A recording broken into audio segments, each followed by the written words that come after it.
He rode alone toward an army of 80,000 men and simply stopped. No charge, no retreat, just sights and a helmet crowned with ants. The enemy commander raised his hand and walked away. Why would Japan's most powerful warlord spare?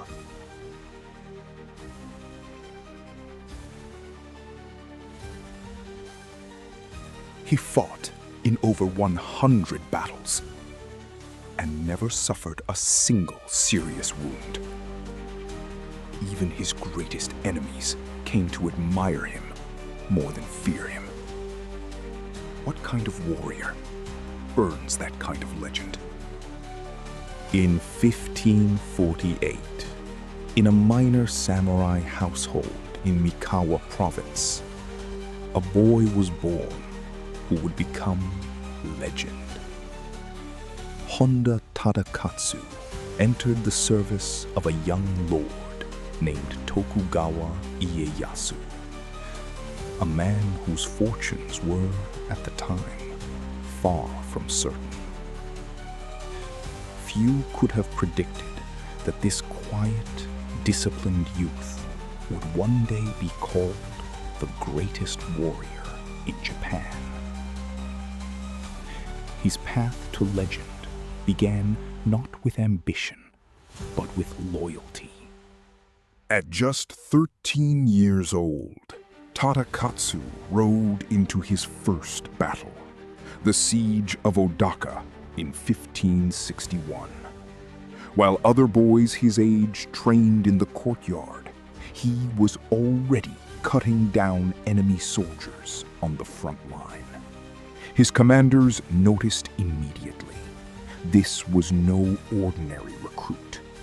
Within a few short years, Tadakatsu would become one of the 4 guardians of the Tokugawa clan, an elite circle of warriors entrusted with Ieyasu's very life.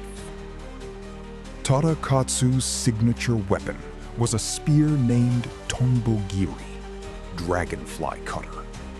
Legend claimed its blade was so sharp that a dragonfly landing on its edge would be sliced clean in two. Atop his helmet, he wore a crown of curling deer antlers, a silhouette that enemy soldiers learned to dread on sight. But it wasn't the weapon or the armor that made him feared. It was what he did with them. Battle after battle after battle. In 1572, Ieyasu made a fatal miscalculation. He marched his army out to challenge Takeda Shingen, one of the most brilliant generals in Japanese history, at a place called Mikatagahara. Within hours, the Tokugawa lines collapsed. Soldiers scattered in terror. Ieyasu himself, humiliated and desperate, fled for his life, and the Takeda army surged forward to finish him. As chaos swallowed the retreating army, one man turned back toward the enemy. Honda Tadakatsu rode alone to a narrow bridge over the Ichi River, the only crossing between Ieyasu and annihilation. Behind him, his lord's last hope of survival. Ahead of him, the entire victorious Takeda army, flushed with bloodlust and closing fast. Tadakatsu planted himself in the middle of that bridge, one man against thousands. He didn't charge, he didn't retreat.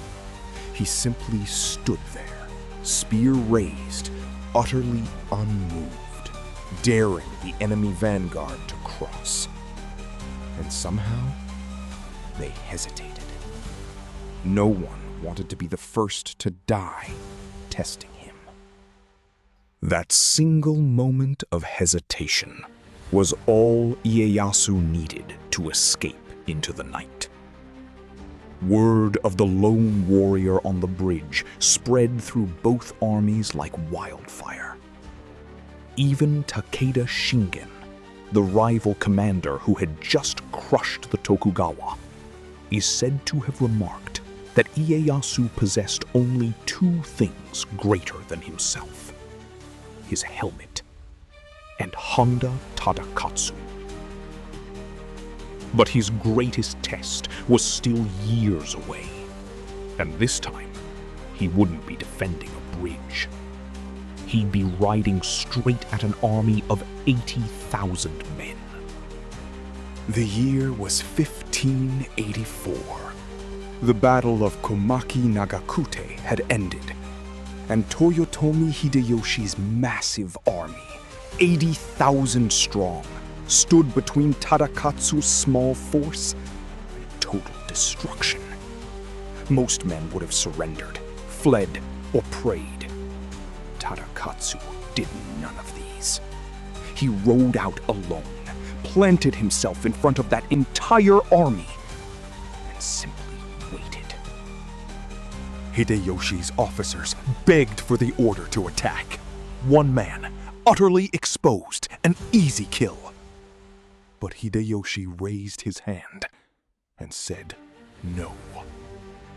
He had heard the stories. He recognized the silhouette of the antlered helmet. And he refused to let his soldiers cut down a legend over something as small as pride. The single most powerful warlord in Japan let Honda Tadakatsu simply ride away. That moment sealed his reputation forever. Honda Tadakatsu was no longer just a skilled soldier. He had become something close to myth. A man whose name alone could freeze an army in its tracks. And yet, remarkably, he never let the legend change him. He remained exactly what he had always been: disciplined, watchful, and utterly devoted to his lord. In 1600, Tadakatsu rode into the largest battle of his life, Sekigahara, the clash that would decide the fate of Japan itself. By now, he was over 50 years old, a veteran of more battles than most men could count in 3 lifetimes. He fought at the heart of the Tokugawa line, helping to crush the opposing forces and secure the victory that would create the Tokugawa shogunate. When the dust settled, Japan had a new ruling order, and Honda Tadakatsu had survived to see it. More than 100 engagements, countless near misses, spears, arrows, and blades aimed at him more times than anyone could record. And through every single one of them, he never suffered a major wound. He spent his final years not on the battlefield, but governing the lands granted to him for his service. Kuwana in Ise province. The warrior who had once stared down armies now spent his days managing rice fields, settling disputes, and training the next generation of samurai.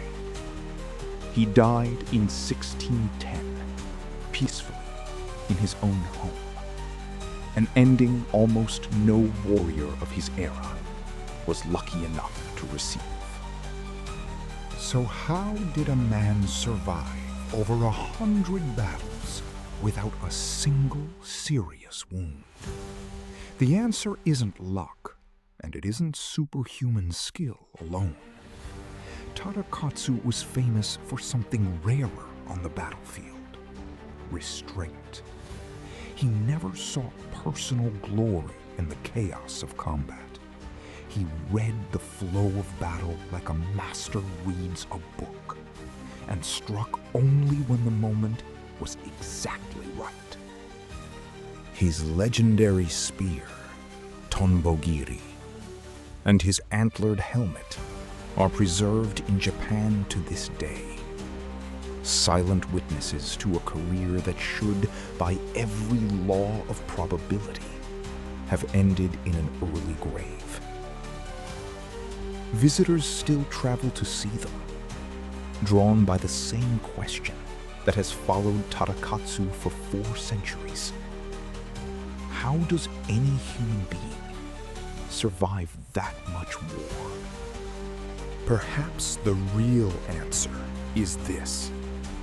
Tadakatsu understood something that escaped so many of his contemporaries. Bravery without discipline gets men killed. But discipline without bravery never builds a legend. He found the razor-thin line between the two and walked it, battle after battle, for nearly 50 years. Today, Honda Tadakatsu is remembered not simply as a warrior who survived, but as a symbol of what true mastery looks like. Calm in the center of chaos, untouched in the heart of the storm. In a country built on the legends of fallen heroes, he remains something far rarer. A legend who simply never fell. Next time on Samurai Chronicles, a man so brilliant that the most powerful warlord in Japan began to fear him. He held the keys to an empire, and then deliberately let it slip through his fingers. Why would the smartest strategist in the country choose to lose? The answer is stranger than you think. If Honda Tadakatsu's story moved you, like and subscribe for more tales of Japan's greatest warriors, uploaded every single day. Until next time, stay sharp, stay disciplined, and we'll see you on the next chapter of Samurai Chronicles.